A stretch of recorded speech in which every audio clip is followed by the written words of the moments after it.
baysay saad ogtihiin gabar waxaa jirtay waayahan saaxaha warkooda aad ugu badnaay gabadhaasi dad badan way dhama jireen laakiin sida ay u dhimatay ama hadday nooshahay u maqan tahay ayaa waxay tahay wax lala yaabo oo ummadda caalamkana ka fajiciyay annaga haddaana Soomaalina aan la yaabnay marka cadaalad inay hesho gabadhaasi ayuu shirkan ku saabsan yahay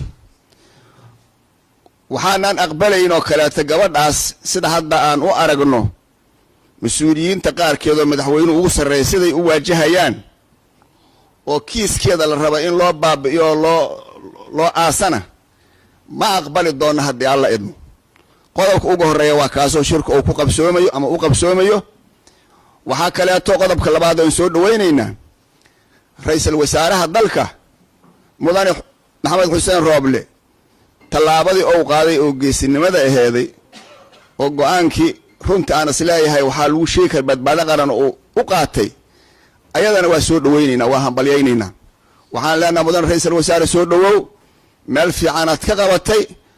cudur jiray waayahan oo ummadda dhamaanteed ay aaminsan tahay inuu dalkan ragaadiyay doorashadii ragaadiyay dowladnimada ragaadiyay ayaad go'aan sax ka qaadatay asagana waa soo dhaweynayna waxa kaleeto aan leenahay oo aanan ka gabanaynin dowlad goboleedyada wadanka waxaan ugu baaqaynaa inay la shaqeeyaan ama ay taageeraan go'aanka ra'iisul wasaaraha siyaasiyiintu inay taageeraan waxgaradka Soomaaliyeed meelay joogaanba inay taageeraan shacabka Soomaaliyeed inuu taageero waxa kaleeto aan ayadana ka sheegaynaa meeshaan oo dignin u jeedinaynaa madaxweynihii hore xilkiisu dhamaaday mudane maxamed cabdullaahi farmaajo warqadda uu soo saaray waa cambaarayna wax jiday haysatana male waxaan isleenahay haddaysan xal helin fitanay keeni kartaa horumarka iyo doorashada la higsanay dib u celi kartaa wax badan oo aan isleenahay haddaysan xal helin aqalkaas ka duwanaysan helin dhibaatay ay iridu u furtay ayadana waa cambaarayna waxaa noo muuqata kiiska maarin loo waayay oo la xalli waayay oo uun hal nin aan u haysanay asagana hadda ra'iisul wasaaruhu uu shaqo joojin ku sameeyay waxa ka dambeeyo arrintan murjinay inay madaxweynaha hore xilkiisu dhamaaday yihiin waana iscadeeyo banaanka iska soo dhigay hadir wixii uu dhiibay barigii xilka uu ra'iisul wasaaraha ku wareejay oo abniga iyo siyaasadda iyo doorashada baarlamaanka hortiisa uga jeediyay hadda waxaad moodaa sida naag la furo inuu haddana rajacto xilku rajacti male si uu wareejiyo uga maqan yahay umana haysto ruqsad madaxweyne hore waay doorashaha dawgala isagay u taala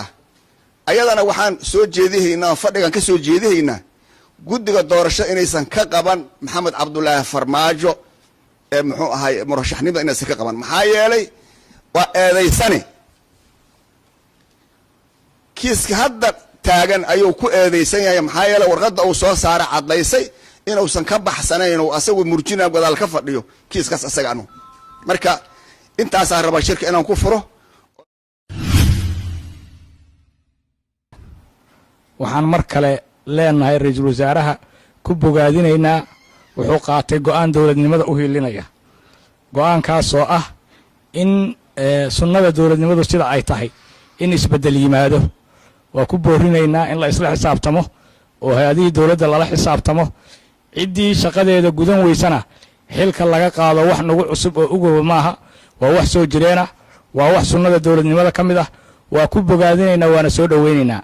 maxaa yeelay go'aanku iskama imaan waxaan dareemaynaa gabar muwaadin ah oo Soomaaliyeed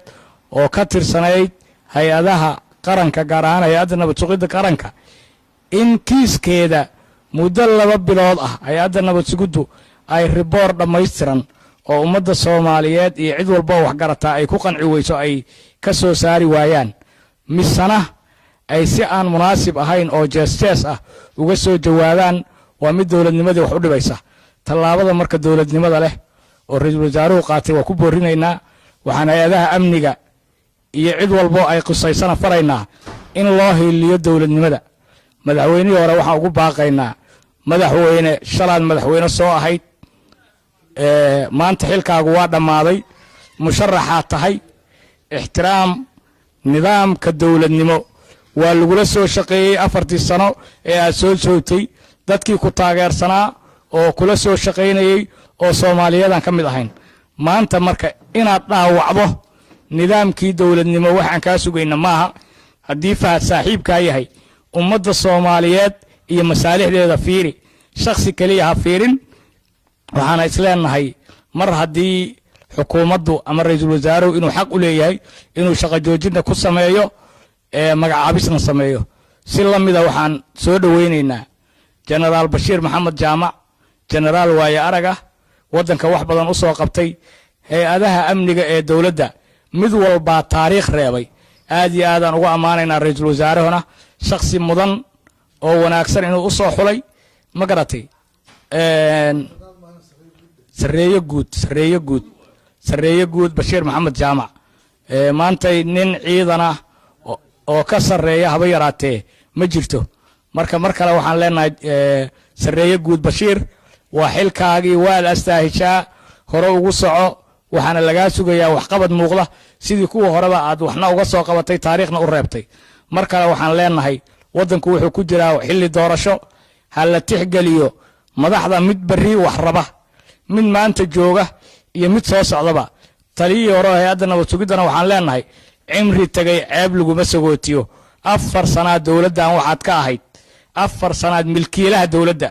ayaa lagu yaqaano ka ahayd maanta waxaa laga rabaa haddii waqtigaagu dhammaaday inaad ixtiraamto nidaamka dawladnimo xilka waa laga qaaday waa meerto maalinba qofaa imaana